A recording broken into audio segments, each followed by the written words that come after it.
नमस्कार दोस्तों, स्वागत है आपका इलेक्ट्रो लॉजिक चैनल पर। आज की इस वीडियो में हम सीखेंगे अवेवा इंटच एचएमआई में एक बहुत ही सिंपल लेकिन इम्पोर्टेंट प्रोजेक्ट बनाना। इस प्रोजेक्ट में हम एक ऑन और ऑफ स्विच बनाएंगे और उसके आधार पर एक इंडिकेटर लैम्प को कंट्रोल करेंगे। इस प्रोजेक्ट के माध्यम से हम सीखेंगे कि इंटच में memory discrete tags, graphic animation, light wizard और वाइल शोइंग स्क्रिप्ट का इस्तेमाल कैसे किया जाता है। तो चलिए बिना समय बर्बाद किए प्रोजेक्ट को स्टेप बाय स्टेप बनाना शुरू करते हैं। स्टेप 1, इंटच एप्लीकेशन क्रिएट करना। सबसे पहले हम इंटच एप्लीकेशन मैनेजर को ओपन करते हैं। यहां से हम एक नया एप्लीकेशन क्रिएट करेंगे। न्यू एप्लीकेशन ऑप्शन पर क्लिक करने के बाद एप्लीकेशन के लिए एक सूटेबल लोकेशन सिलेक्ट करते हैं। अब एप्लीकेशन का नाम एंटर करते हैं और एप्लीकेशन को क्रिएट कर देते हैं। एप्लीकेशन क्रिएट होने के बाद हम इसे विंडो मेकर में ओपन करते हैं। विंडो मेकर वह जगह है जहां हम अपने एचएमआई का पूरा डिजाइन, टैग्स, एनिमेशन और स्क्रिप्ट्स कॉन्फ़िगर करते हैं। Step 2, HMI window. अब हमारे सामने इंटच विंडो मेकर का इंटरफेस दिखाई दे रहा है। यहां हम अपने प्रोजेक्ट के लिए एक एचएमआई विंडो का इस्तेमाल कर रहे हैं। इस विंडो को हम अपने कंट्रोल पैनल की तरह यूज करेंगे। अब इस विंडो में हमें कुछ ग्राफिकल ऑब्जेक्ट्स क्रिएट करने हैं। हम एक तरफ ऑन और ऑफ को रिप्रेजेंट करने वाला कंट्रोल ऑब्जेक्ट बनाएंगे और दूसरी तरफ एक इंडिकेटर बनाएंगे। Step 3, switch control object. अब हम एचएमआई स्क्रीन पर एक स्विच या कंट्रोल ऑब्जेक्ट क्रिएट करते हैं। इस ऑब्जेक्ट का काम ऑन और ऑफ कमांड देना है। यहां हम 2 स्टेट्स रखेंगे। जब स्विच ऑफ होगा तो उसकी वैल्यू होगी 0 और जब स्विच ऑन होगा तो उसकी वैल्यू होगी 1। इसी सिग्नल को हम एक मेमोरी डिस्क्रीट टैग के माध्यम से कंट्रोल करेंगे। स्टेप 4, S1 टैग क्रिएट करना। अब हम टैग नेम डिक्शनरी को ओपन करते हैं। यहां हमें अपना पहला टैग क्रिएट करना है।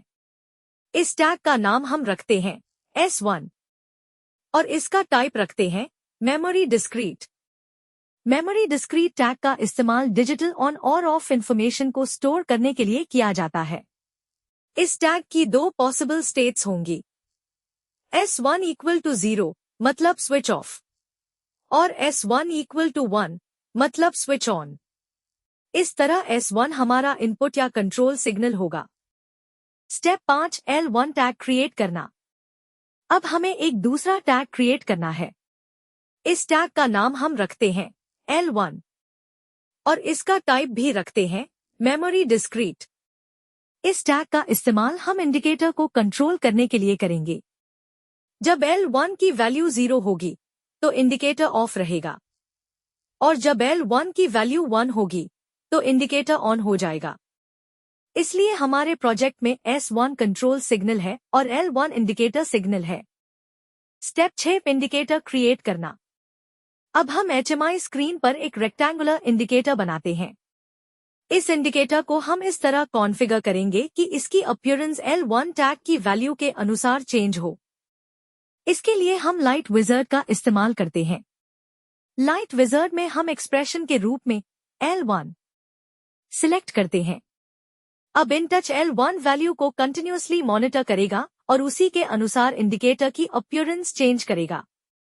अगर L1 इक्वल टू 0 है तो इंडिकेटर ऑफ स्टेट में रहेगा और अगर L1 इक्वल टू 1 है तो इंडिकेटर ऑन स्टेट में दिखाई देगा। Step 7, while showing script. अब प्रोजेक्ट का सबसे इम्पोर्टेंट पार्ट आता है। हमें S1 की वैल्यू के आधार पर L1 को कंट्रोल करना है। इसके लिए हम विंडो स्क्रिप्ट में जाते हैं। यहां हम वाइल शोइंग स्क्रिप्ट का इस्तेमाल करते हैं। वाइल शोइंग का मतलब है कि जब यह एचएमआई विंडो डिस्प्ले हो रही होगी तब यह स्क्रिप्ट एग्जीक्यूट होती रहेगी। अब हम कंडीशन लगाते हैं।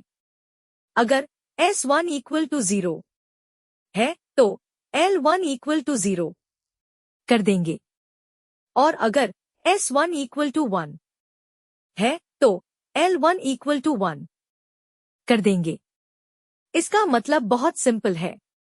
S1 ऑफ है तो L1 भी ऑफ और S1 ऑन है तो L1 भी ऑन।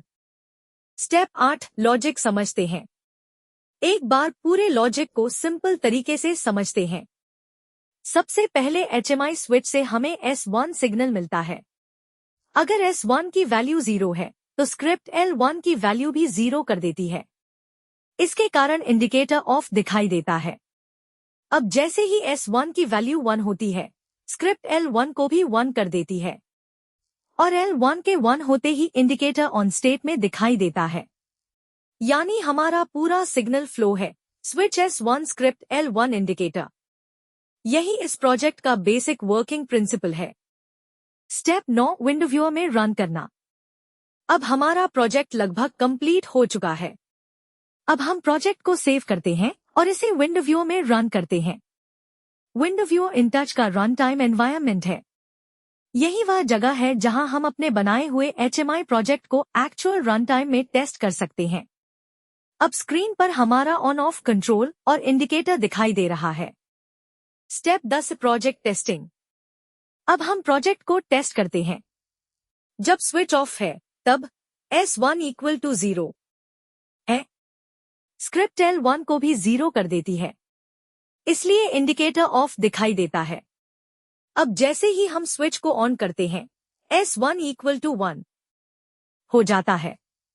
स्क्रिप्ट L1 को 1 कर देती है और इंडिकेटर ऑन स्टेट में दिखाई देता है। इस तरह हम सक्सेसफुली वेरीफाई कर सकते हैं कि हमारा HMI लॉजिक सही तरीके से काम कर रहा है। तो दोस्तों, इस तरह हमने अवेवा इंटच HMI में एक बेसिक ऑन ऑफ कंट्रोल और इंडिकेटर प्रोजेक्ट सक्सेसफुली बनाया और टेस्ट किया। अगर आपको यह ट्यूटोरियल यूजफुल लगा हो तो वीडियो को लाइक जरूर करें। इलेक्ट्रो लॉजिक चैनल को सब्सक्राइब करें और बेल आइकन को जरूर प्रेस करें ताकि आने वाले PLC और HMI ट्यूटोरियल्स की नोटिफिकेशन आपको मिलती रहे। अगर आप किसी स्पेसिफिक PLC, HMI, SCADA या InTouch टॉपिक पर वीडियो चाहते हैं तो उसका नाम कमेंट बॉक्स में जरूर लिखें। आपके सजेशंस हमारे लिए बहुत इंपॉर्टेंट हैं। मिलते हैं अगली वीडियो में एक और इंटरेस्टिंग ऑटोमेशन प्रोजेक्ट के साथ। Thanks for watching. Keep learning, keep automating. जय हिंद। वीडियोस बनाने हैं फिल्मोरा है ना।